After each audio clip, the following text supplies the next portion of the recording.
Fort Hood, Texas. April 22nd, 2020. That's the setting. And the name we really need to focus on today is Vanessa Guillén. Right. A name many of us probably remember. It started as this horrifying local story, but it quickly blew up nationally. It really did.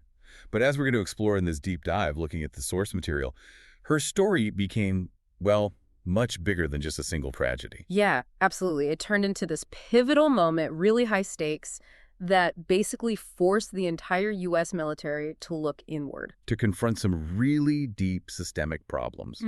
And it led to some of the most significant legislative reforms in military justice history. That's what we're digging into today. We want to go way beyond those initial, heartbreaking headlines that were everywhere for weeks. So our mission for this deep dive. Well, it's to analyze the whole picture. The crime itself, obviously, but also the investigation, which was frustrating for many involved. Then the accountability, what actually happened at Fort Hood afterwards, and crucially, the major legal changes, the actual federal laws that happened because of her case. And we also need to touch on the, let's say, difficult political controversies that popped up years later.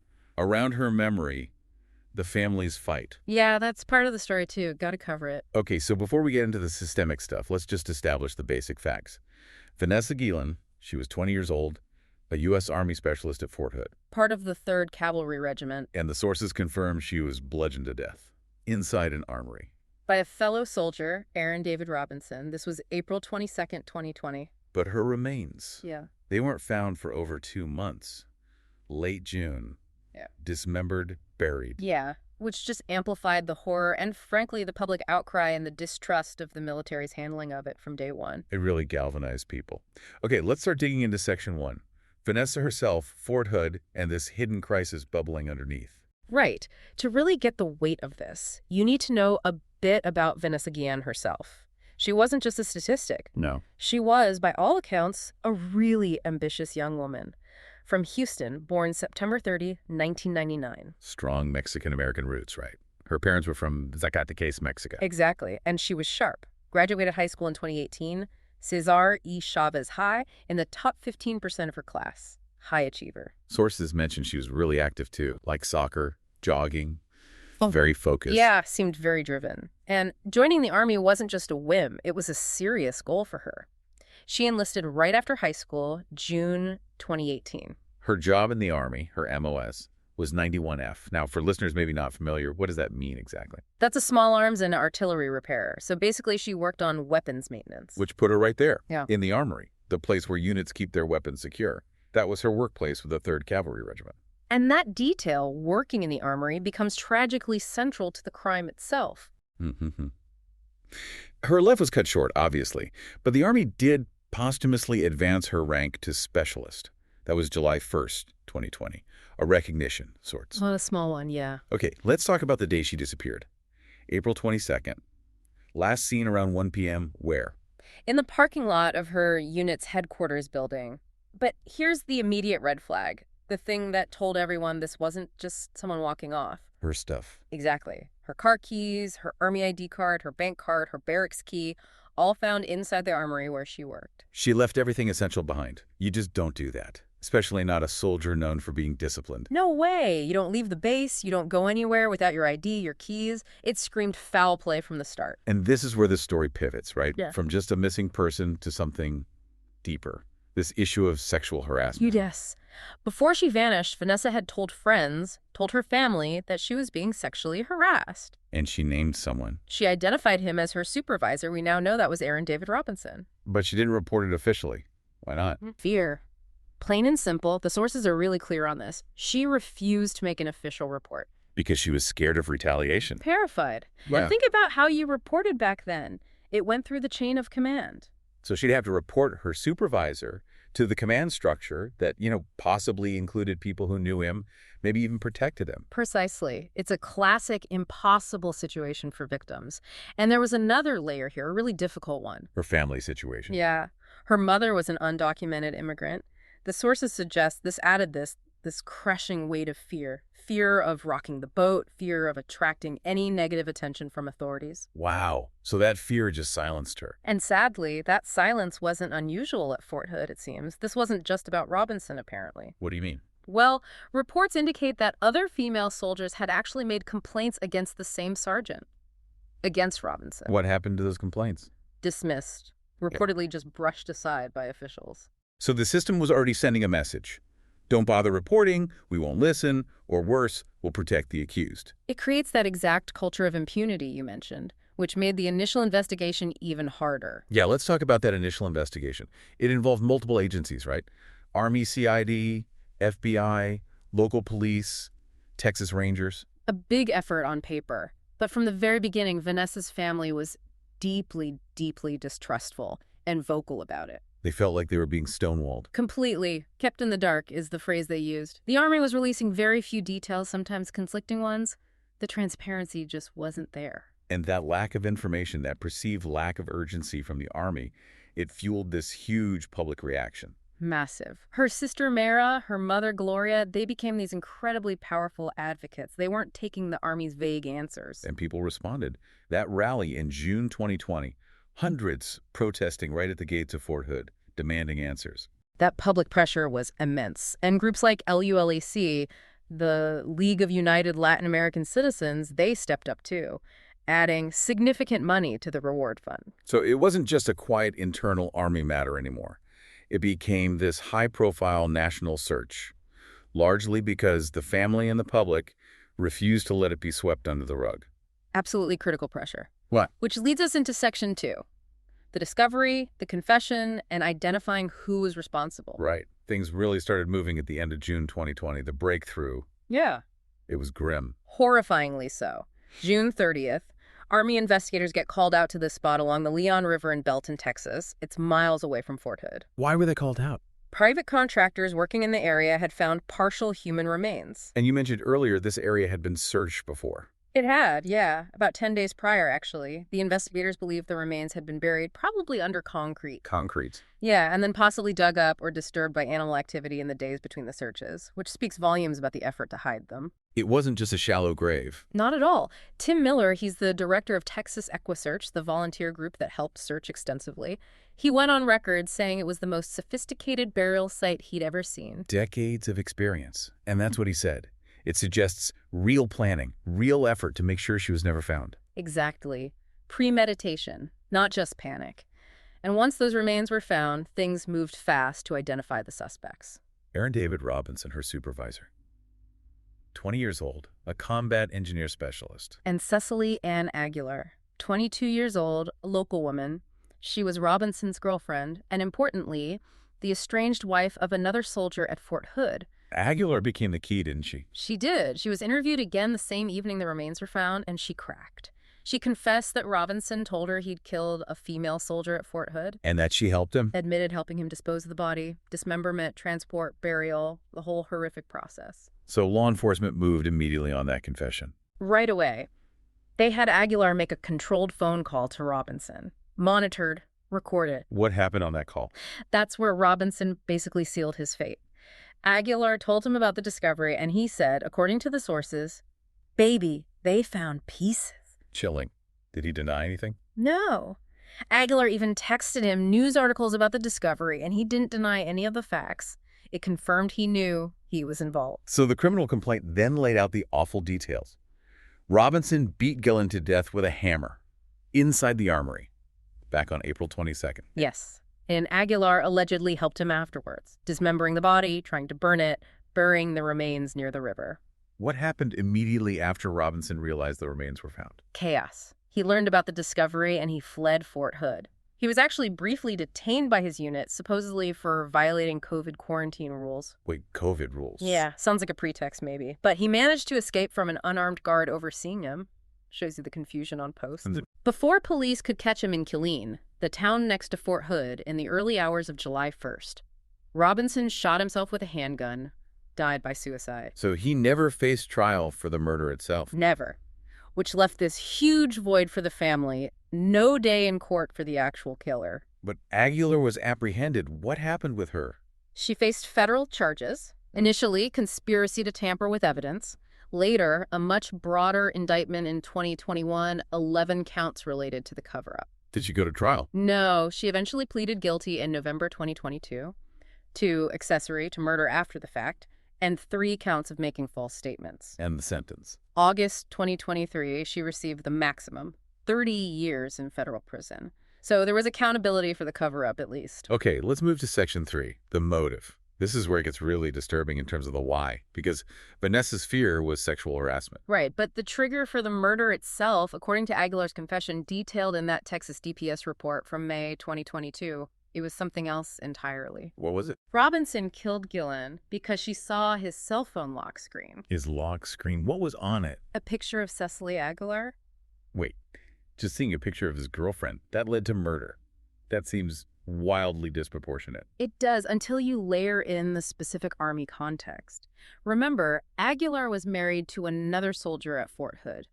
Fraternization rules. Exactly. Robinson was terrified of getting busted for violating Army fraternization rules, having an affair with the wife of another soldier, especially if he was in a supervisory position relative to Guillén who might report it.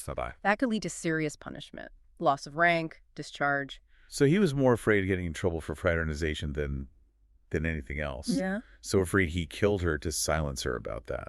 That's what the confessed motive indicates. He saw the potential career damage from breaking that specific rule as so catastrophic, so immediate, that murder seemed like the way to prevent her from reporting it. That is a terrifying insight into his mindset and maybe the culture. Why would the fear of that rule be so much stronger than, say, the fear of getting caught for murder? Well, think back to that permissive environment we talked about. The culture had shown, or at least he might have believed, that sexual harassment claims could be ignored, swept away. Right. Other women had complained about him, reportedly with no consequences. Exactly. So maybe he trusted the system to bury that. But fraternization? That's an administrative violation. It reflects poorly on the unit's discipline, on command. Maybe he thought that would be punished severely and swiftly.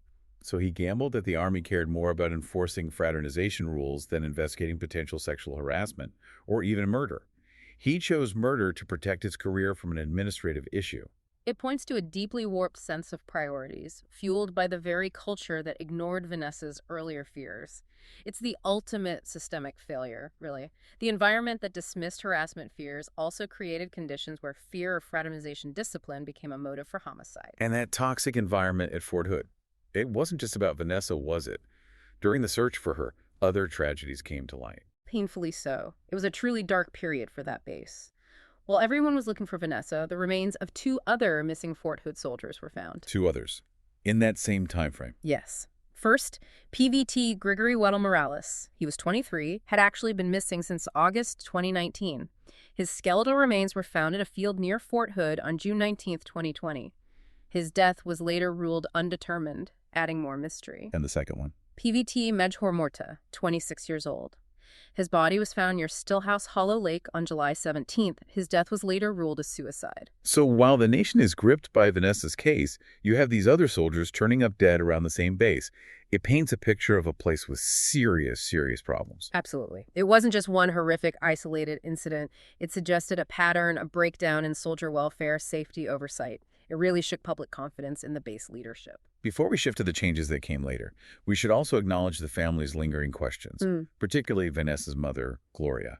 She never fully accepted the official story of Robinson's death, did she? No, she didn't. She spoke publicly about witnesses she'd talked to near the scene of his death. They claimed they heard 2 gunshots, not 1 suicide shot.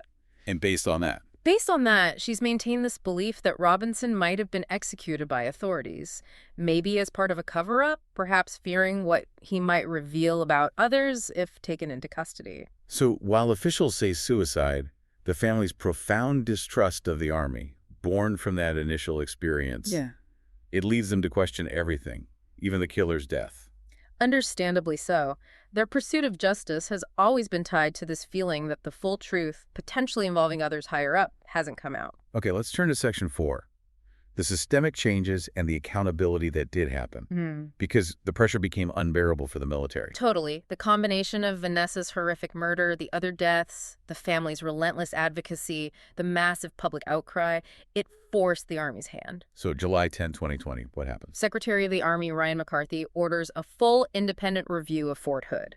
This wasn't just an internal look, it was meant to be objective. Who did the review? A 5-member civilian committee.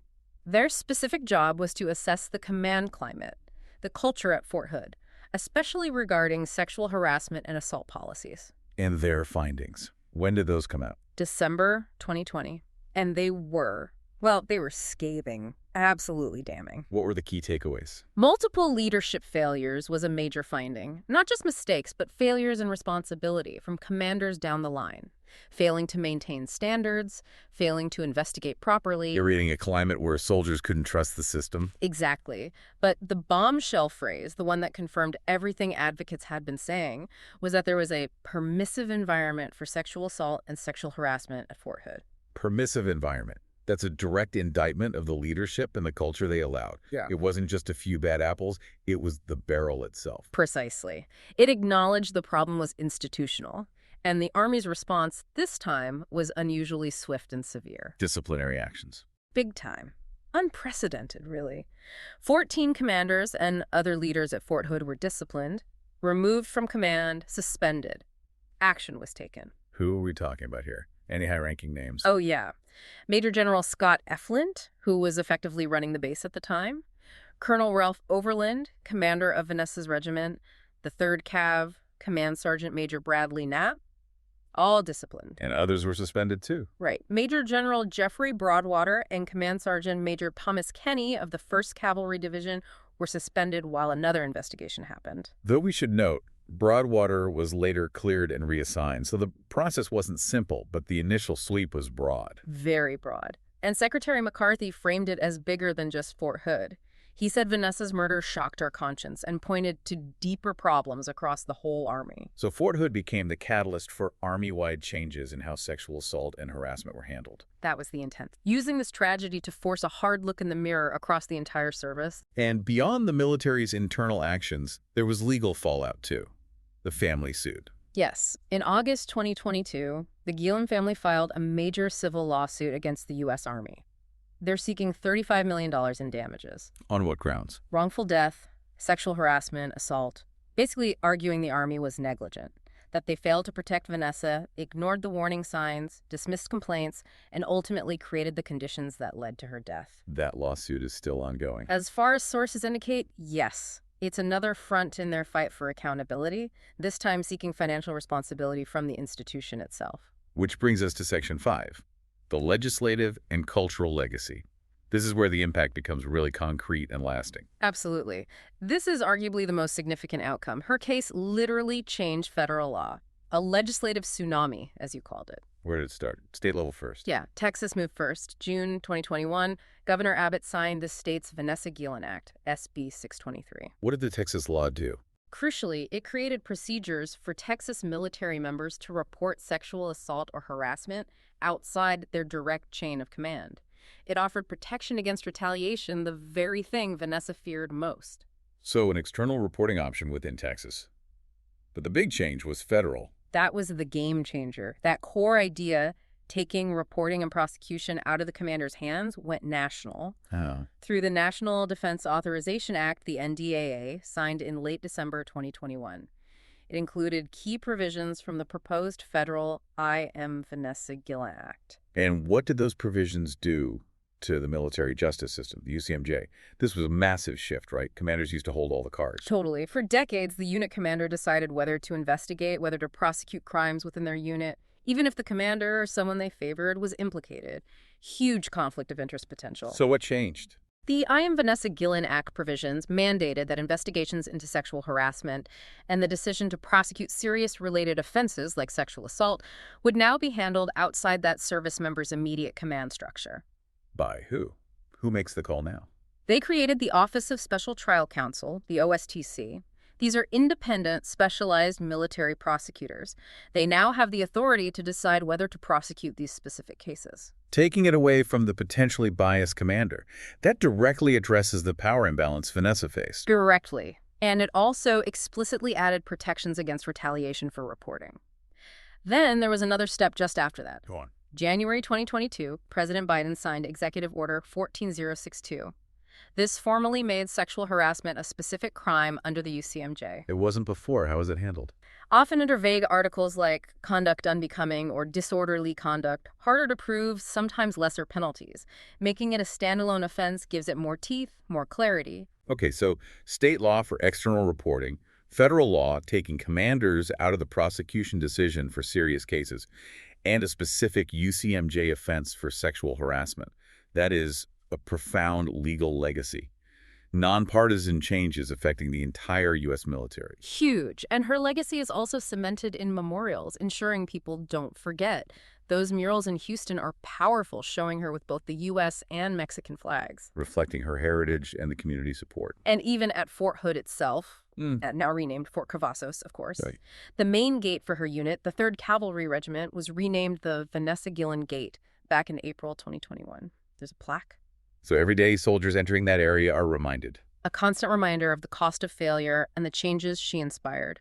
There's also a post office named after her in Houston. And her story continues to be told through media, too. The 2020 episode, that Netflix documentary. I Am Vanessa Guillén, yeah. Yeah. And that title itself, I Am Vanessa Guillén, came from that social media movement right after her family revealed her harassment claims. It wasn't using a hashtag symbol, but it was that phrase spreading online. Exactly. It became this rallying cry. So many service members, current and former, saw their own experiences reflected.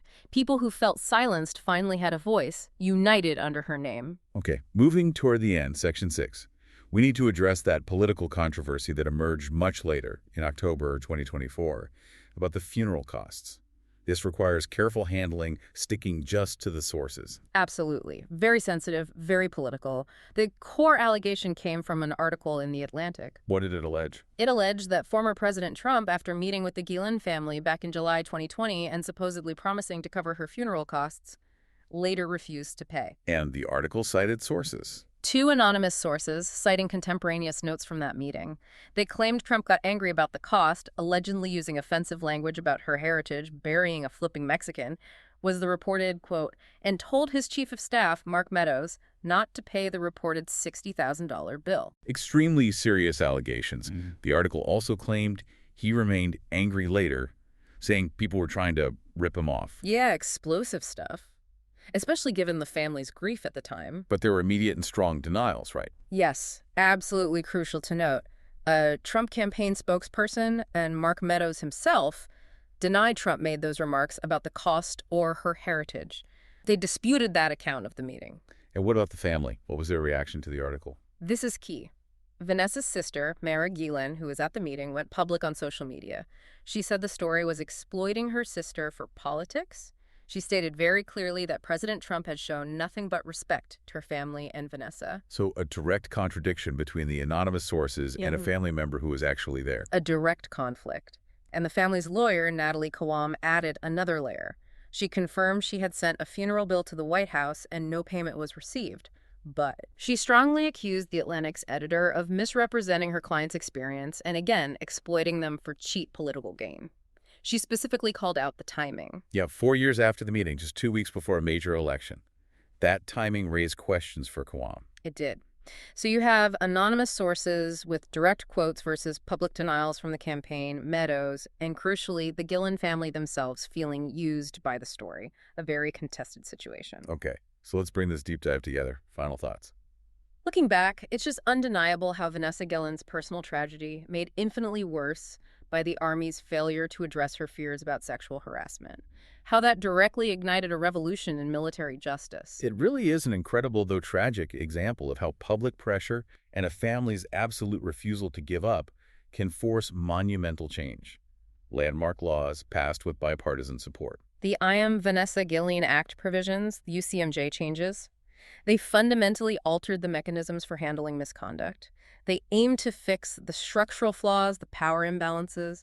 Taking power away from the potentially conflicted commander, giving victims a safer path. Right. The laws are on the books. The chain of command is, on paper, bypassed for investigating and prosecuting these specific crimes. That addresses the formal structure that failed Vanessa. But there's always a but, isn't there? There is, and this is the crucial question we have to leave you, the listener, with. We know about that deeply embedded permissive environment. We know about the decades of command culture. So how effective will these new laws actually be? Will changing the rules on paper be enough to change the day-to-day reality, the fundamental command climate, that culture of fear and retaliation across the military? Can you legislate away deeply ingrained cultural norms? Is removing the commander's authority in these cases enough to truly conquer that institutional resistance, that fear of reprisal that silenced Vanessa? That's the ongoing challenge. That's the question at the heart of her painful, powerful, and still evolving legacy.